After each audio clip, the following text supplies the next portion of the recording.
Hello my friends, I hope you had a fantastic day or night wherever you are. This week I'm back talking to Izzy about digital marketing, video marketing, mindset in going into business and everything else in between, and how you don't need to be doom and gloom about where we are in the economy because you're going to be creating that demand rather than serving the demand in the market. So I'll stop nattering and I'm going to pass over to the past me to conduct this interview. Thank you so much for coming back and I'll see you in just a moment's time.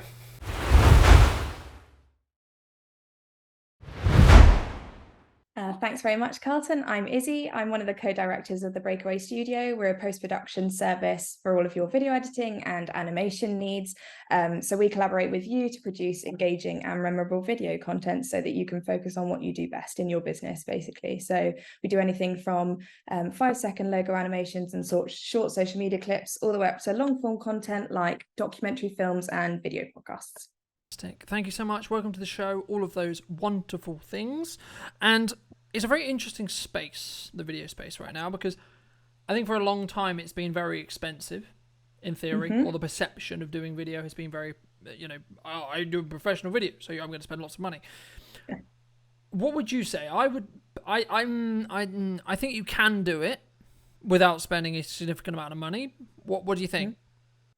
I think you definitely can. It's one of those things that everybody can, but maybe not everybody should, in my opinion. I'm of the view that I think you have to be very firm in what you're trying to get across, because yes, you can speak to a camera and trying to make a beautiful production, and that's where the editing comes in. But if you're not translating on screen in a memorable and effective way, then that's what's going to keep the audience coming back. If you're putting videos out there, you want to be building your personal brand, and you have to have the confidence behind you to do that, and all that takes is practice.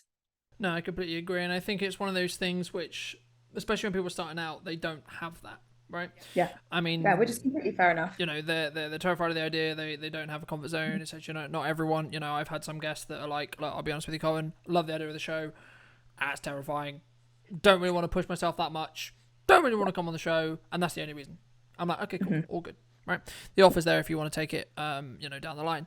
But I think for me, sometimes, especially as a production professional or someone who's on camera now daily, as in I create content every day pretty much, I can get sometimes jaded, etc. to that.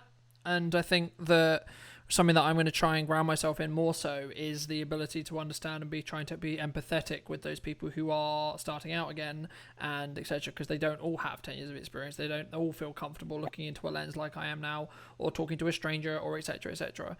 Yeah. But for those who, let's go right back to fundamentals, right? Like, why video? Right? Because we're both big advocates of video for obvious reasons. Yes, we make money from it. Fantastic, wonderful, lovely. But there's actually a reason before that, in my view, why we chose to go down this path in the first place, right? I mean, why, from you personally, would you say someone should consider video now more than ever? Because we're in an unfortunate reality where, because of economic contraction, where there's a lot of stress, there's a lot of concern, there's a lot of worry, there's a lot of people auditing their finances, sometimes cutting their marketing budget, sometimes limiting it, sometimes reallocating it. So this could be a great opportunity, but also could be a time where a lot of video people are going, or a lot of marketing people are going, oh shit. Yeah, absolutely. I mean, I've always said that if you're not using video as at least part of your marketing strategy, you're missing a trick, because most of your audience, by and large, most industries, your audience is online. Whether you want them to be or not, that's where they're going to see you. So why not meet your clients where they are? Even if that's them scrolling whilst they're on their off time. It doesn't have to be during business hours. If your face is on their screen consistently enough, they might not need your services at that exact moment they watch your video, but give it 5 months of them seeing your face on their social media constantly, and who's the person they're going to think of when they need a chartered accountant, for example? They're going to think of you, because they've heard you saying, I'm doing exactly what I'm doing, that you're being very transparent. They get to know you through your video. So it's a good way of building your personal brand ahead of your business, and then showing the business side of it. So I always like to think of it as a little bit, it runs very well alongside networking, because I think of it as you're almost giving your networking introduction daily to hundreds of people at one time, you might not be building those meaningful connections, but have a good conversation in the comments and then say, oh, great, we'll meet for a one-to-one chat if this resonates with you. So it's a great way of generating conversation with your clients, and a good way of people getting to know the person behind the business, really, which is what sells. I mean, people buy from people. I think, no, I agree with a lot of that. And I think that, you know, one of the things that I've noticed is we've really leaned in and adapted and changed it. You know, I know you watch some of the content, so you know, I'd be curious to hear your thoughts on this. But especially when we started doing the production content, it really broke that scarcity around, oh my God, what is a production like with Colin? That it really broke those barriers down, and that's, I think, the key that you can't emulate for anything else, because that is legitimately what my productions are like. I'm not hiding anything. There's nothing to be hidden. That's legitimately just having a camera pointed at me whilst I'm running the production. You very quickly can understand, is that an environment that you're going to be able to operate in and be able to thrive in or not? And for me, as someone who, as we were kind of alluding to in the pre-show conversation about, you know, time, and every business owner, whether you're starting out or been in business 10 years or 20 years or 100 years, time is the most valuable asset you have, because there's only a certain amount of it, right? So it's valuable. And the reason why I try to do as much content as possible is because it allows me to very quickly, with the audience that's going to consume it, quickly understand who is, and this is going to sound horrible, who's worth it from a transactional point of view of having a conversation, right? Now, lovely, wonderful, fantastic, lovely dopamine, great conversations, great articulation, lovely, make lots of friends, fantastic, wonderful, right? However, we are entering a world and a reality where if you're not making money, you're going to go under, right? This is going to sound horrible, but you have to be this transactional when it comes to business. You have your social circles, you have your friends, etc. That's fine, that's great, that's wonderful, cool. But when it comes to business and it comes to your living, which is what we all are in business for, let's be honest, that's what we're there for, we have to be transactional. And we have to consider, if I'm going to give you an hour, I'm going to give you whatever this time is, what do I actually gain? Is it, I'm not saying don't do networking, I'm not saying don't have conversations, I'm just saying consider, is that investment of time? And I had a conversation that would have come out last week about this investment of time. And we don't, I think some businesses, especially at the start, and I definitely didn't do this at the beginning, was treat my return on my time in the same way you would treat return on my investment of money, right? I mean, how have you found in your, because I'm sure we'll get into the studio switch and the freelance switch as well, but how have you sort of switched to understand that a lot of your time and how you invest that time with who, with how, etc., arguably is actually more valuable than the return on investment in regards to money, I would argue. Absolutely. I would definitely say that. I mean, it's very difficult, especially when you're starting out as a business, to try and figure out which clients are for you. And it's, I think, used to have a lot of conversations with people, and then suddenly you get to the end and they're not really your ideal client, and you've wasted about an hour. Yes, you might have built a relationship with them, but right there in that second, that's not somebody who is ever going to be somebody that can give you business. And therefore, that's another way that video is great. It kind of weeds out the people that are not for you. Even the way that you work, it saves that wasted time, because if they don't like you as a person through your videos, that's how you are in the real world. So they're not going to like working with you. So I think there's an asterisk there, though, which is important to mention. And, you know, again, I hate referencing other podcasts, but I was talking about this in the Chris's episode about being authentic to who you are. That only happens if you allow yourself to actually genuinely be authentic. Who Colton is as a person is the person you see on camera. However, I'm more energized and I have it's on 11 more than Colton, right? So Colton as a person, there's also some stages where Colton is at 4, not at 11. But when I'm in content and when I'm in content mode, I deliberately am more energetic, because that's what is required of me from the content point of view. Absolutely. Yeah. You're being almost your most extroverted self in that sense. And I think it's a balance, and I think it's important to articulate that balance. Yes. But okay, let's go to the studio then. How did you go? Because when we first met, you were a freelancer, and now you're running what I would describe as a post-production company, right? So from my understanding of it, and feel free to correct me if I'm wrong, you support video production agencies who basically are getting too much work and need to edit stuff, and they don't want to edit it in Crux. Yeah. Right? Yeah. Absolutely. Okay. So why did you switch? Because I think a lot of freelancers right now, some count themselves as businesses, others count themselves as just freelancers, others count etc. So what would you describe the differences between where you are now and where you were when you were a freelancer? I think a lot of it for me was defining a bit of clarity on where I stood in the market, because it can be, as you say, a bit of a grey area of whether you're a freelancer, whether you're a company, whether you're employed by somebody. There is a bit of a grey area, and for me, I felt it allowed me to be much more established in the marketplace, having my own company with my partner, which I'll get onto later. It just helped having another person in the business, basically, for a myriad of reasons. But so now we're essentially solving problems for people rather than having to approach people being like, do you need our services? It's like, no, you need our services. It's whether we're the right fit to work together. I think that's a really important mindset, though, because and I can give you 1,000 examples of content or people I've spoken to about this, and it's the ability of saying no and understanding that actually, as you alluded to a little bit earlier when we were talking about trust and if this person doesn't like you because of your hair color, eye color, the fact I wear a hat, my political ideology, non-political ideology, my views on this, my views on that, whatever it is, right? That they don't like you on or do like you on.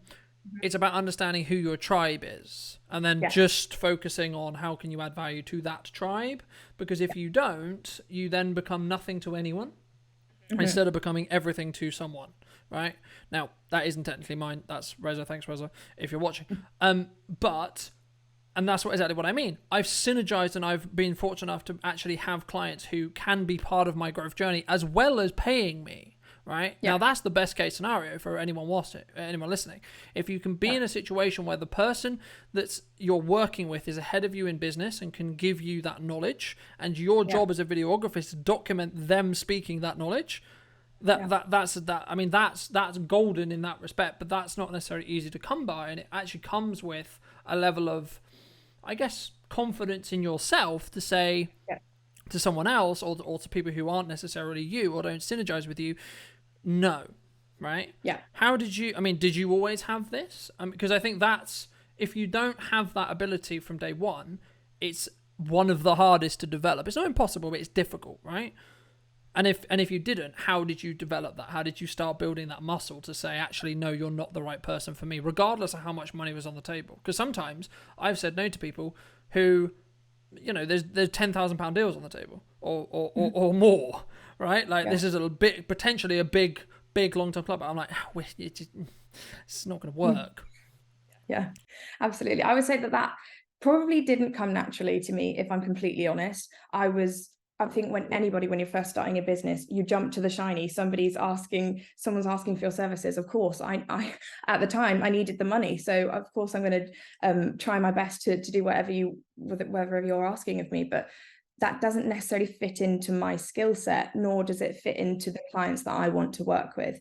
So I think over time of being, I don't want to use the word burnt out, but necessarily putting myself in situations where I didn't feel like I knew what I was doing well enough, and I didn't feel like I was delivering my best work, or I was overstretching myself, like spending way too long on a project because I wasn't well versed in that, and they weren't somebody that I felt like I could easily communicate with.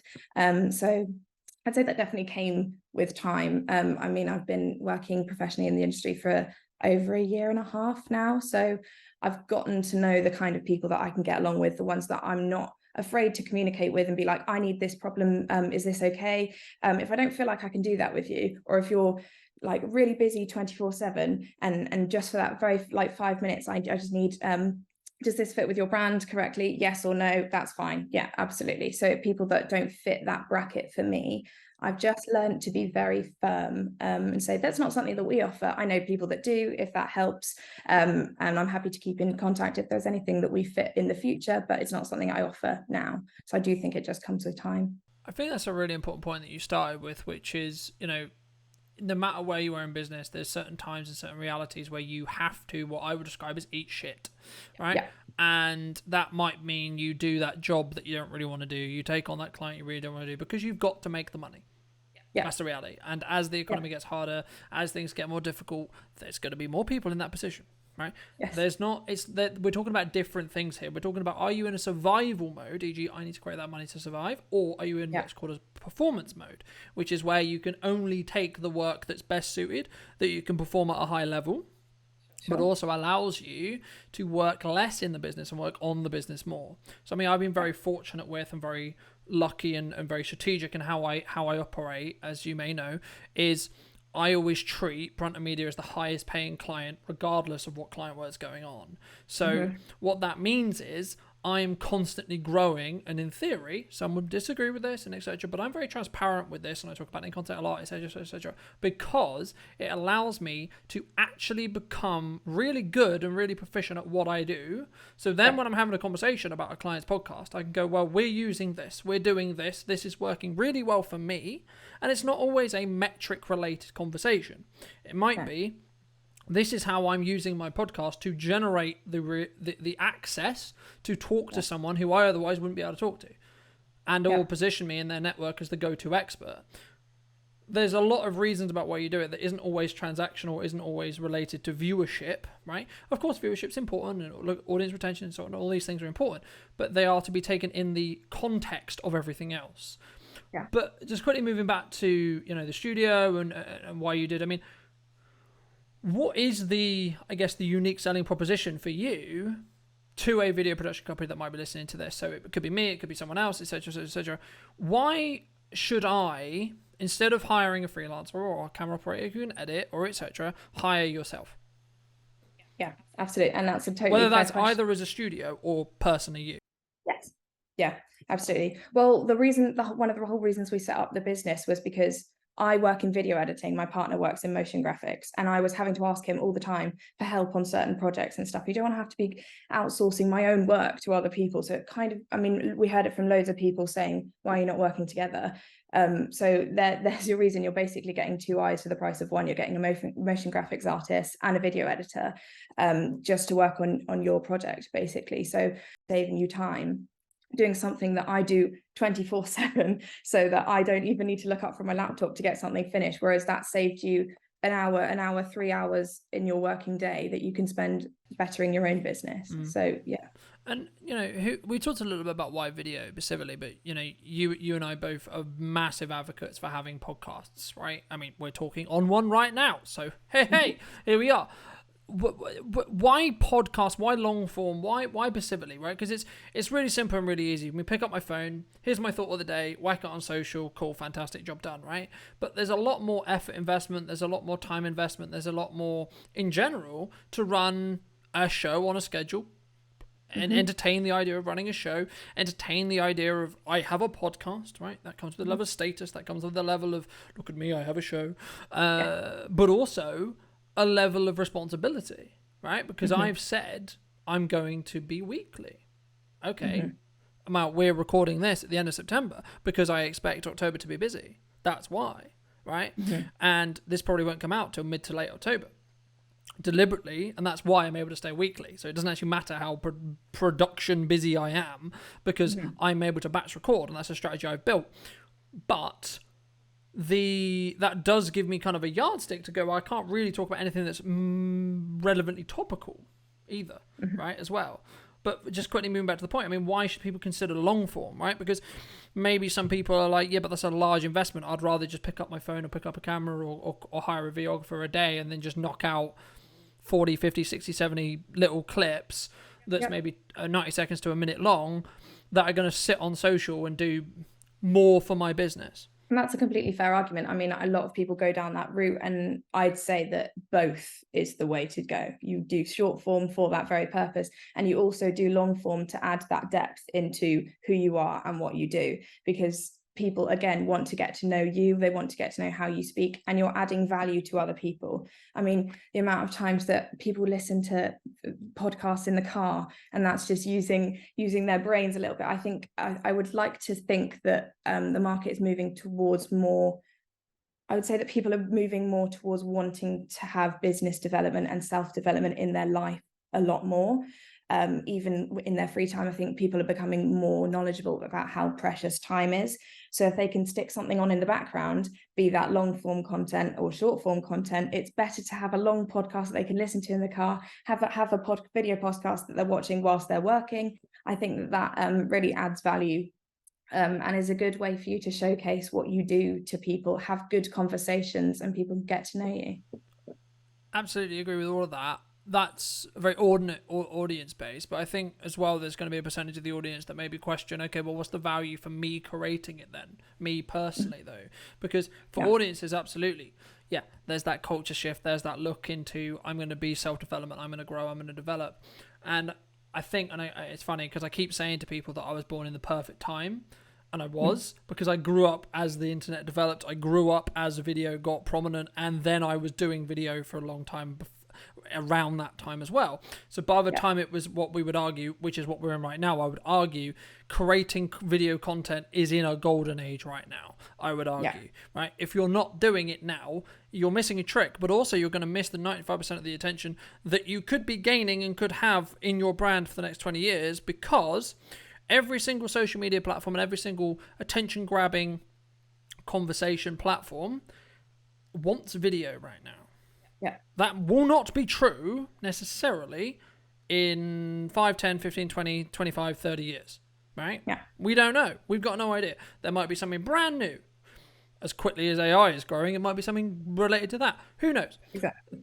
That's why right now is the golden concept. But for a business, for a person who is starting out in business, being in business 6 years, whatever, why should they consider creating a podcast, creating a talk show, creating some level of media entity that can sit on YouTube, that can sit and then be chopped up and then do all the strategies that I'm sure we could talk about until the end of time? But why would you say someone needs to actually consider the idea of having a talk show? Yeah, I would say that, as you said, I mean, it creates good marketing for you, that you can use one video. I mean, you can use that for 2 months worth of content online just to share with other people. I also like to think that having a plan for a podcast is almost doing a little bit like business work. Because you're showcasing your best self online and what you want to show to your clients. And so you have to be very clear in who you are, what you do, who you serve. And so I think a lot of people coast through not really addressing those issues. And so if you're planning a podcast where you're saying all of that to lots and lots of people, it helps it cement it in your head, basically all of the foundations of your business. And so the more that you say it, the more you are aware of who you are and what you do, really. So I like to think of it as an extension of working in your business is working on a podcast, because it's formulating what you do over time. I think I've forgotten who said it, but wasn't it that the only way to truly know something is then teach someone else that thing, whatever it may be, right? There you go. And that's exactly what you're doing here, but also in general, I think it comes with a level of passion and a level of understanding that we can articulate it to a larger audience, and all the benefits we've listed. But I guess we're in quite a unique position personally because we're both young, whatever that means, right? I always feel a bit weird saying that as a 26-year-old, but we are, okay? Like in hindsight of the business world, yes, we are. So I guess I'm given this very fortunate reality where I'm talking to you, so I can actually talk about this at the length a bit more. What advice, if you were going to give advice, would you give to someone who is young, in college, just coming out of uni, whatever, and they're like, do I go get a job? Do I go start out my own business, etc.? Right? Like, and I guess using your own journey, if you want, to why you're in business now instead of looking for a video production company to work for, or etc. Yeah, for sure. Well, my background was a little bit odd in the fact that I didn't start in the industry. I was actually a veterinary medicine student, and I was just miserable, to be perfectly honest. It's not that I don't like to listen to people telling me what to do, but I was just like, I was always good at science. I was pushed into the academic side of it, and I was always stifling down that creative side, and I was doing video editing in the background, and I was like, this is what I want to do all the time, and I don't want to be doing it for somebody else. So that's basically how I got my introduction to the industry, is I just backed myself, and I had really good people around me that were like, you can do this, you don't have to work for somebody to start off with. I think the common perception is that you have to do your due time in the corporate world first, and then you have the privilege of starting your own business. That doesn't exist anymore. I think that's a really outdated way of looking at it. I don't see the reason why you can't, if you're of that personality where you have to be behind it 100% and believe in it, then you can make it work. It's just, you just have to have that grit and determination, I would say. Yeah. Do you think there's especially from like the old, like for example, I spend a lot of my life pitching to 40-year-olds, 50-year-olds, 60-year-olds, right, who are managing directors of companies, etc., and 95% of the time they're the right personality type where this isn't an issue. But especially in my early career, there was a lot of like, even if it said undertoned, I think there's less of it now, but there was a lot of like, you're young, what the fuck do you know, right? Yes. Have you found that? And if so, how did you conquer it? How did you deal with it? How did you react to it? Because I think it's the main issue that people of our age, of our group, if you're going to count us as the young group, are going to run into, which hopefully through culture and change and stuff like this podcast and etc. can change, right? Yeah. But I still think there's a glass ceiling, so to speak, because we haven't had that corporate experience. Because just really quickly before you answer, the reason why that, from my understanding at least, the reason why you should do your time in corporate is so you can have those higher end connections to break those glass ceilings. Yeah. However, this was in a world where the internet didn't exist. This was coming from a concept of I had to know them physically and I had to be able to get their attention through a job role for them to know who I was. But now, if you're strategic in how you create your content, and if something goes viral or you create a good reputation and across time and so on and so on, you can get the attention of these bigger players. And also, we're at a point of maturity where I would argue some of the largest companies that make decisions on the planet right now actually have early 30-year-olds, late 20-year-olds as their managing directors, which means they're actually probably going to be more open to the concept of having a conversation with me and you. But quickly, because that's not the common, that's still the outcropper, right? So how do you think there is a stigma? Do you think there is a glass ceiling, so to speak, from, oh, well, what do you know? You're only 26. As you said, I do think that it's a lot more subtle now. I would say I've never had anyone outright say to me, gosh, you're really young, I don't know whether I trust you in this industry. I've never had that. But it is the kind of, you have to be very careful who you take advice from, about whether it's telling you what to do or advising you on what to do. And I've managed to filter out the differences now. And I'm strong enough to stand up for myself and be like, no, I know what I'm doing. I've been doing this for a long time. And also I like to think that experience doesn't necessarily mean better if experience is not willing to change. So if you're not willing to adapt and change with the times, then I know more about today, what works today, than you who are not willing to listen to what's going on around you and being like, no, this is the way it's always been, so it's the way that it's always going to work. That doesn't work anymore. So yeah, I just think that it doesn't necessarily put you at a disadvantage without having that experience. I would say that a lot of what I struggled with in the beginning was a bit of the imposter syndrome thing, being like, I don't know what I have to offer to other people. But you can offer support to other people and you collaborate with other people. That's another avenue that I'm sure we'll talk about later, in the fact that you can collaborate with people even if they're in the same industry as you. They don't have to be your competition. And I've noticed that that is an older generation way of thinking, the fact that we do the same thing, but therefore we must be competition to each other. And if they're doing well, that means that I'm not doing well. It doesn't work that way anymore. If I have a client that I think works better for you, I'll move them over to you. That's no problem. We're all a team and you can work together. Yeah. And I think especially is how small every industry is, ours, anyone else's, right? You can have those synergized connections. This morning alone, I didn't deliberately overhear, but you're in a coffee shop, you're going to overhear conversations, and there was a gentleman on the phone, and I found out that I had a gauge on some of the stuff we were talking about, so I was like, okay, he's a photographer, videographer, producer, director, he's somewhere in this range, right? And I ended up talking to him just before he left, and I gave him a business card and etc., and he ended up being a producer. So I was like, okay, well, I was close enough. And, whether it will come to anything, who knows, right? And if you're watching, hello, nice to meet you. But I think the conversation, and I think the reality is, we can give a different perspective because we are younger, because we grew up on the internet, and we aren't going to think about it from a traditional marketing sense. Also, There's a reason why marketing's been done that way for the longest time, right? We shouldn't, as young people, sit and think social media is the solution to everything, because it isn't, right? It's very easy for us to get entitled and go, well, I've been on the internet and I have some success on social media, so I know what I'm talking about. It's like, I think that's the point of the melting point, and that's the point of collaboration rather than competition, because the thing that the internet basically did was it was a very, very quick flattening of, actually, I can work with anyone in the world. Actually, I can work with anyone, period. Right? So now it came to, okay, there's how many people on the planet? Okay, fantastic. And I only want to work with this sector of people, as we said about understanding your tribe, etc. But also, this is where I think, I would recommend people do networking for at least 2-3 years. I'm not saying it's be all and end all. As you may know, I've made the choice to step away from it for the time being because of the other things I'm doing. I'm not saying it's not good. It's incredibly good.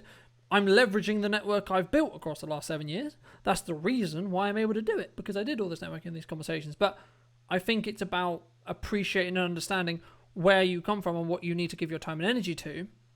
Yes. And for me, especially as someone who is young, I think it comes with understanding and being able to listen from those older people, but also expect the same the other way around, right? Yeah. So when you're talking to a managing director, when you're talking to a marketing manager, if they are looking at traditional thought process and they're thinking about that, okay, instead of taking that as a, no, they're not going to say no to me, can you say, okay, yeah, okay, I get it. Okay, so why are you thinking of doing print? Why are you thinking you're doing a billboard? Why are you thinking you're doing radio? Why are you thinking you're doing a newspaper? And again, I'm not shitting on any of these. They work for a reason. They've worked for a billion centuries. That's why they work. They still do. The crux is, where's the attention of the target audience you want to get, and how can you create a marketing mix that allows that journey to be great and cohesive and seamless to getting your brand, getting your personal brand, business brand, whatever it is, out there. That's the crux, right? Because I think it's very easy, and as I said, that's why I alluded to when we talk about being entitled, it's very easy for both of us to say, oh, well, you should be on social media. Yeah, but we're biased because we profit off people being on social media, right?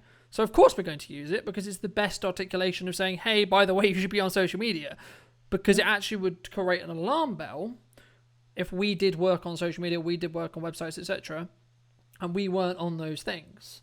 Yeah. So I guess how do you balance then in that conversation? How do you balance between keeping consistent social media content going out so you're not in a kind of like, oh, this is awkward situation when a client comes to you and go, well, you clearly don't believe in video that much because you haven't done a video in 3 years. Absolutely. I think the key to all of that is planning, because if you don't have consistency of social media content going out there, the algorithm A is not going to favor you in any of the platforms, and B, you're not doing the work that will get you noticed. So the reason that social media works is because it's a consistent strategy that people see your face all the time, a little bit all the time. Some people find it annoying. Fine, they're not the people that want to work with you. That's completely fine. But it's seeing you all the time and having a clear plan. And I know what kind of videos I'm going to be putting out in November, for example. I've got all of that scheduled out. And the key is to start small and grow it as you can be consistent with it. So if you want to start once a month, if that's what works, and then go to twice a month, then go to 3 times a month, then once a week, and then how that you get better at it, you get quicker at it, and therefore it can go out consistently, and you're doing why the strategy works, essentially. I also think it's about understanding like how long is your timeline for you wanting it to work, right? Like, It's an unfair comparison for us to compare because, for example, we post multiple times a day, every day without fail, right? If you're not doing that, and I'll be honest, I don't know, right? I actually don't. But if you're not, that's not a fair comparison, because I'm going to be able to accelerate my know, like, and trust because I have significantly more content going out on a weekly basis than you would. There's not I don't think there is a you should do this or this. I think it's about understanding where you are, understanding what's feasible in regards to your actual resources, and then saying, actually, does it align with your vision, right? Because I've been very aware for a very long time that for me to post as much as I post, I have to leverage technology, leverage my time extremely well, and also work a lot harder in smart work than the average. right? It's not just about, because, and this is where sometimes people get it wrong about, oh, you need to work smartly, not hardly. No, you do. No, that's completely right. But if I'm doing more smart work than you, I'm still going to outperform you. Right? It's not just about, I've done some smart work today, because there's always going to be someone else who's doing the same amount of smartness, but is doing it for twice the length of time you're doing it for. So, and this is why it's really important to ground yourself in, where was I 6 months ago? Where was I 6 weeks ago? Where was I 2 years ago? Right? If that was, it didn't exist, fantastic. You exist and you're creating something, fantastic. But where were you then? And that's the only fair comparison.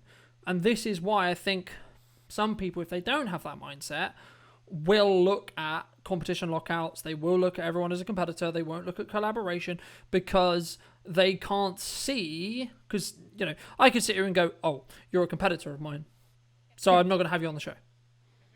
But actually, arguably, I'm shooting myself in the foot by doing that, because by you coming on the show, you might inspire me, trigger a thought process, or give me a piece of information that I otherwise wouldn't have.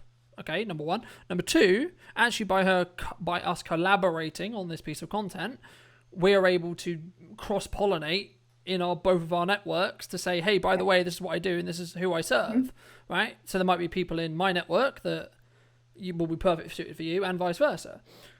But for those who maybe are closer to the competitor mindset, the thought process of, oh my God, they're going to take my work. Oh my God, this is difficult. Oh, how, etc. And they want to be in that more collaborative, more open arms, more actually we can all win here point of view. How would you suggest, if you were going to give advice again, if you were, how would you help someone or articulate someone or share to someone that is trying to make that switch, that is finding it quite difficult to move in that direction?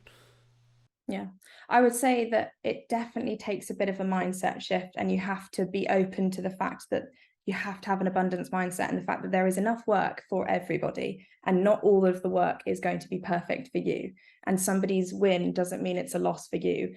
And I would say that probably the first step doing that is to get to know the people that you view as your competitors. Have a conversation with them. They're people just like you. And if you actually get to know them as people, they'd probably give you some really good advice, or they'd point you in the direction of somebody who they think would be able to help you. So there's no harm in just having conversation. And again, you have to be careful who you have the conversation with, because those people might be in the mindset that you're in. I don't want to have a conversation with you. We're in the same industry. I don't want to do it with someone who you know would be open to it. And there are plenty of people in everybody's industry who want to collaborate, who want that connection, because you can learn from people. You can, as you say, exchange contacts, and there's no reason not to give it a try. The way I always look at this is like, what community karma or what network karma are you building, right? Because people ask me all the time, well, oh, you introduced me to all this value and all this knowledge and all this content and all these connections and etc. What can I do in return? I'm like, okay. Like, and it's, I'm not saying like I don't care as in like, oh my God, don't introduce me to work or don't introduce me to a good connection if you think there is one. Sure, fantastic, great, I'd love to talk to people, but I'm not looking to gain something from you. That's not why I'm doing it. I'm not introducing you to this person, or I'm not introducing or pass on this work or creating this piece of content for you. I want to make a stamp on the world, make a change in the world, and this is one of the ways I'm choosing to do it, right? And if I think they're a better synergy, I'm actually serving that person better. And this is one of the best mindsets I had in a shift, or shifting mindsets, was this person talking to you is a better use of their time, my time, and your time, than me saying to them, yes, I can help you, even though I know I probably can't to the level they're expecting or wanting, right? And or in the style or whatever it is that I think the conflict is for them. But also, as I said, it's about understanding where you are and what you want to do and how you want to achieve it. Because I think so many people, and look, there's a difference between I have a collaborative mindset, but you can also be hyper competitive at the same time, right? Like, look, I'm in business the same way you're in business, and I want to be able to do better than I did last year, and I want to continue to grow regardless of what the economy does, period. Okay? Sure. But what I don't do, how I don't get there, is by trying to burn your building down. If I focus all my energy and attention trying to burn your building down, what will happen is my building will fall down because I haven't maintained it. every time. If all I do is focus on what I'm doing and trying to focus on what I'm doing, and this is going to sound horrible, but literally cocoon yourself in, how do I move myself forward and grow to personally and professionally better and do more and add more value and build more karma and make more connections and articulate more things and create more content and you will be in a better situation than you were last time, last year, last month, last whatever, right? Because your focus will shift to, now you need to do different things, right? You need to do more of the things, you need to change it, because the definition of insanity is doing the same thing repeatedly expecting a different result, right? Hence why one of the things I did this year was move away temporarily from networking, because it wasn't giving me what I needed. So I said, okay, what is? Content is, ads are, okay, fine, great, fantastic. So I lent into those. And as I'm doing that more, we'll see whether that, what happens there. But you can't have a true test unless you're willing to take yourself outside of that comfort. And it was not comfortable, by the way. I've done networking for the entirety of my business. I'm now not doing as much, if any. It's terrifying. Right? There's a large part of it that's terrifying. But the reason why I'm doing it is because at minimum, even if I reset back, it's given me an opportunity to go, well, actually, no, that isn't the solution to the problem here. It might be, I don't know yet, right? But I'm doing it long enough to know, actually, okay, and in that time, I'll get a lot better at the disciplines I'm doing, right? Than me doing a lot of things badly. Because that was another reason why I moved away from networking for the time being, was I was finding I was doing a lot of things very badly instead of doing 3 or 4 things really well, right? I mean, how do you balance that? Because I think we talk a lot about, you know, work-life balance, and we talk about actually when we are working in the business, do we work on it or do we work in it? But as a whole, how do you balance that? Because I'm quite shielded to it, because I'm just like, I'm just going to give all the time and I'm just going to work as hard as I can and I'm just going to just brunt everything, right? There is no real excuse for me because of the vision and because of the yardsticks I've already set, right? But also I've premised every relationship I have in my life to say, you are aware of the stage I'm in and what that means. So but that's why I asked that question, because I think it's very easy for me to say that, and it's very easy for me to say, oh, we're going to grow, because I have literally every hour I'm awake, because it's the vision I'm on and it's the reality I'm in. But for someone who I don't think is that, correct me if I'm wrong, but I don't think you're there, and that's cool, by the way, that's completely fine. How do you balance having a life, running a business, serving your clients and growing it? Because I genuinely don't understand how normal people, e.g. you work between 8 and 10 hours a day, can do it. Because I struggle to do it, and I'm giving it 12 hours a day, 7 days a week. How do you balance it? It's something that I think that is always, I don't know anybody that's fully got that balance sorted. And I think if they have, they're either going to have that for a month and it's going to go all out the window again, or it's just a learning progress, isn't it? I mean, it's very helpful for me in the fact that I'm now working in a business with another person, so he handles all of our networking activity, and he's very good at our day-to-day tasks and very detailed oriented, whereas I'm more of the bigger picture kind of person. So I like to plan like 5-10 years ahead, and sometimes he likes to bring us back, be like, no, what are we doing this week? Like, that's really important to do this week. So having someone that you can bounce off is really helpful. And that doesn't have to be someone that you're in a business with. It can be people in your network. You can have these conversations with people just because they're willing to talk to you about it. They don't have to work with you.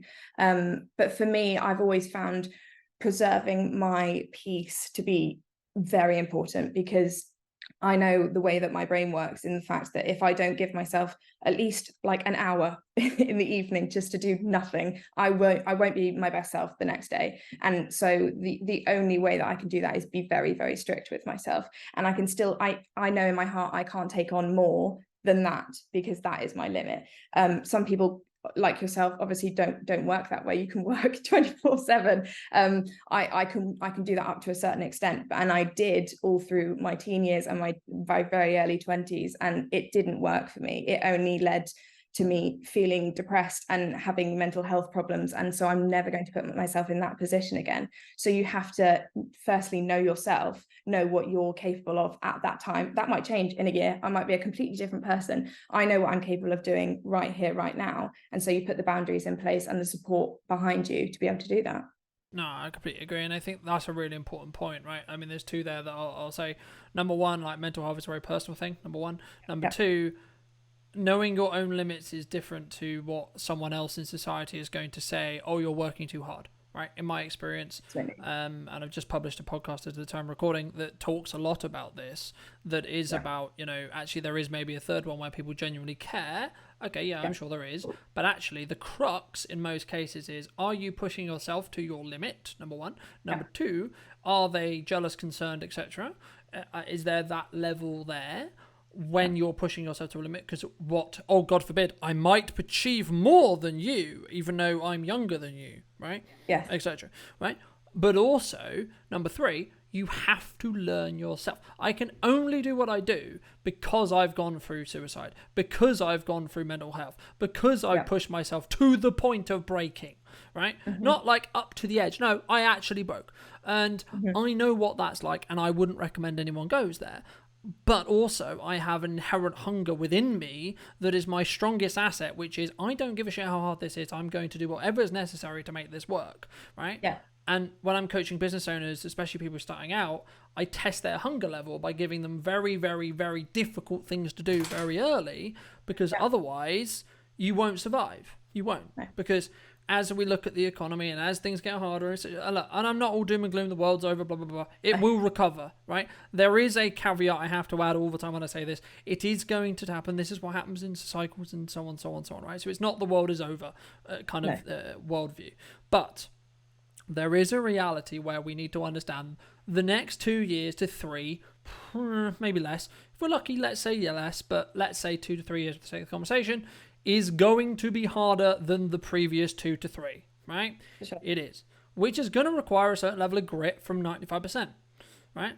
That's why I say a certain percentage of the society should have a job, not run a business. Because running a business requires a level of hunger, especially in a recession, or unfortunately, hopefully not a depression, but if we go there, especially in a depression, because you have to counteract what's happening in the economy with work.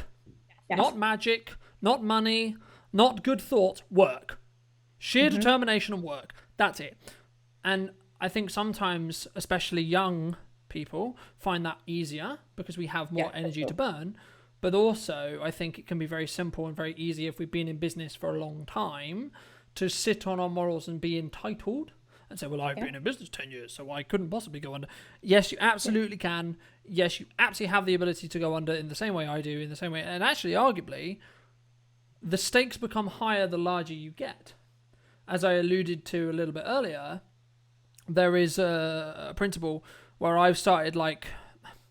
It sounds horrible. I'm not talking to the people close to me. But that's not because I don't want to. It's because I would rather proactively try and fix the problems I have than spending time talking about the problems themselves. Yeah. Because I know the people I'm talking to can't fix them. Because the problems have grown to the size where I'm the only one who can fix them. So I have to take accountability for fixing those. And I'm the only one who has the skill set and the vision and the mindset and the hunger to be able to fix those, right? Yeah. But I guess for someone who's listening to this and is maybe considering business, right? How does someone know if they have that hunger? How does that, like, because for me, it's always been something I've known I've had, right? I've always gone, from the age of 8, I've gone, I want to work for myself. Having a boss has never worked. Me doing it my way and doing it this way, etc. And I've had so many reminders this week of that, which I'm eternally grateful for, because I've had friends of mine and etc. that have had situations in their job that I'm like, oh yeah, I remember why I don't have a job now. You know, and it's just, and it's not that I'm trying to belittle people with jobs. It's not at all. It literally, you should, 95, as I said earlier, 95% of people should have a job. Me personally, I know that doesn't suit me. But did you have this kind of revelation? Did you have this moment where you were like, that's not a long-term sustainable thing for me. Having a job is not sustainable. Yeah. So I'd say for me, it was almost that I fell into it in the instance that my dad was a business owner and had always instilled in me, I wish I'd done it earlier. And so I was like, okay, interesting. So why can't you start it instantly? And I was always one of those kids that was like, I'm gonna own 5 businesses and I'm going to be CEO of everything. So I know I have that behind me. So I would say if you're questioning that, you have to know yourself through and through when you're going into business, because you might think that you have that grit and determination to make it work, but can you sustain that 5-10 years into the future? Because it's going to take that long. So you can't just think I'm a really determined person. You may be a determined person when someone's breathing down your neck telling you you've got a deadline at XYZ time, but are you able to self-motivate yourself to do that on time and to do it to the best of your ability? Because I think that is something that not everybody has. I think it's really interesting because, we talk about motivation a lot, but either be self-motivated or just be flat out disciplined. Mm-hmm. So I don't give a shit how I feel. This is what's required of me. So this is what I'm going to do, right? Fitness is a very key example of this and a very good way to build it, right? And anyone looking to build discipline, go and have a fitness routine and keep to it for a year. Trust me, you'll be disciplined. Because there's a lot of time, especially after a hard workout, where you're like, no, I don't want to do it, but you're going to anyway. And that's the principle. That's the reason. That's why. And I think you have to ask yourself the hard questions. You have to ask yourself the vision questions. For me, I'm a big person for legacy. I'm a big person to trying to do bigger dents in the world and trying to really push what's possible with my self-limits and big growth and da-da-da. But I've always been that way. So for me, there was no question. It was, yes, this is how it's then. How do I do that? What do I do? How do I develop it? And etc. And how do I continue to move forward and push myself outside my comfort zone and what's comfortable? Because that's when I feel alive. That's when I feel like I'm achieving. That's when I'm the happiest, if we were going to be led by an arbitrary feeling like happiness, for example. I think the real reason why people should do it is actually question what value, subjective reality, but what value do you want to add into the world, right? Yeah. For me, I know the most value I can create is by creating an entity that can basically create jobs infinitely as long as I can scale it. That's the job of a business at the end of the day. That is why everything's designed the way it is, because you create livings for others. That's what you do. And I think that's the biggest honor you can do. And that's actually arguably the largest legacy that one can have, is actually helping others build a family and or feed their family, right? And I think we can get very mystical and woo-woo about why we do business and etc. No, 95% of people will tell you we're here to make money and we're here to help push legacy forward. That's why we do it, and we want to help others be able to do that. But as I said, 95% should probably be employed, because they aren't going to have the grit, they aren't going to have the determination, they aren't going to continue to do what's necessary. But for those who've really enjoyed this conversation, who really want to connect with you with the studio or freelance or just have a chat, etc., build that connection, where's best for people to reach out? Yeah, so I'm on LinkedIn, or you can find us at the Breakaway Studio on Instagram, or thebreakawaystudio.com. Just have a look at our website for more that we do, really. Fantastic. And for those who have been inspired, who want to, take the leap, take the jump, or at least start planning on that step into either our field, creative field, or any field specifically in business, what advice would you give them? Start it. Don't think about it for years and years. It's like another thing, going back to the video, is that if you want to do video, film yourself just working, and then get used to having the camera in the corner. Just start doing it. Film your meetings that you have a camera in the corner. Just delete the footage straight after. Have your camera there so that you get used to having it there. It's starting is the very first step. Stop being the planner, because I was the planner for far too long, and you just got to do it. Thanks so much for coming back and joining me, ladies and gents. I hope you took value from this week's episode. If you did, why not be subscribed so you do not miss next week's interview. We're going to be helping you continue to grow your business through 2023 into 2024, because you're going to be creating that demand instead of serving the market demand. Thank you ever so much once again for coming back and joining me. As I said before, if you would like to not miss next week's episode, why not be subscribed, and I'll see you very, very soon.